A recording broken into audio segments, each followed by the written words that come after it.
రాజన్న సిరిసిల్ల జిల్లాలో ఇసుక మాఫియా బరి తెగించింది. ఇసుక అక్రమ రవాణా చేస్తున్న ట్రాక్టర్ పట్టుకుని బందోబస్తుగా వస్తున్న కానిస్టేబుల్ సత్యనారాయణపై హత్యాయత్నం చేసిన ఘటన ముస్తాబాద్ మండలం నామాపూర్ గ్రామం వద్ద చోటు చేసుకుంది. ఇసుక అక్రమ రవాణా చేస్తున్న ట్రాక్టర్పై కానిస్టేబుల్ సత్యనారాయణ బందోబస్తుగా పోలీస్ స్టేషన్కు వస్తున్నారు. డ్రైవర్ భూక్యా గురుబాబు కానిస్టేబుల్తో వాగ్వాదానికి దిగి ట్రాక్టర్ స్పీడ్ పెంచి దూకేస్తాడు.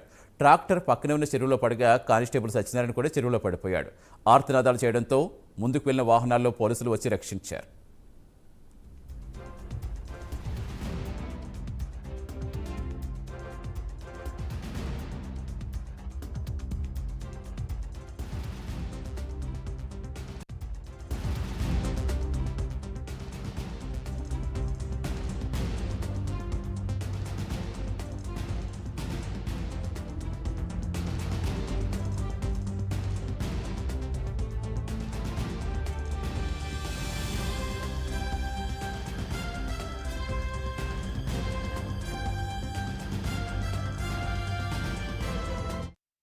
ఇందులో భాగంగా నామాపూరు విలేజ్ అవుట్స్కట్స్లో మేల చెరువు ప్రాంతంలో ఒక 5 ఇసుక ట్రాక్టర్లు ఎలాంటి వ్యాలిడిటీ లేనటువంటి పత్రాలైనటువంటి ట్రాక్టర్స్ ఇసుక రవాణా చేస్తున్న సమాచారంతో మా టీం అక్కడ రీచ్ అవ్వడం జరిగింది.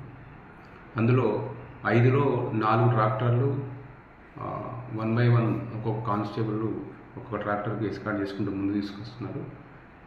5వ ట్రాక్టరు రాకపోయేసరికి మా సిబ్బంది మరియు మా ఎస్ఐ గారు అక్కడికి వెళ్ళి చూసేసరికి ఆ ట్రాక్టర్ కనబడడం లేదు. చుట్టుపక్కల వెతికగా మా సత్యనారాయణ కానిస్టేబుల్ ఎవరైతే 5వ వెనకాల ఉన్న ట్రాక్టర్కి ఎస్కార్ట్ చేస్తున్నాడో సత్యనారాయణ కానిస్టేబుల్ అక్కడ కొంచెం అరుస్తూ ఏడుస్తూ కనబడడంతో మా వాళ్ళు అక్కడ చూసి అతను నడవడం వల్ల తెలిసిన విషయం ఏంటంటే ఈ గురుబాబు ఎవరైతే రెగ్యులర్గా ఇసుక మాఫియా నడిపిస్తున్నాడు, శాండ్ దొంగతనంగా ఇక్కడ నుంచి వేరే ప్రాంతం తరలిస్తుండో అతను ఎప్పటికైనా పోలీసు మాకు అడ్డొస్తున్నారు, చాలా కేసులు అన్నీ పెట్టడం జరిగింది. ఇందులో భాగంగా నామాపూరు విలేజ్ అవుట్స్కట్స్లో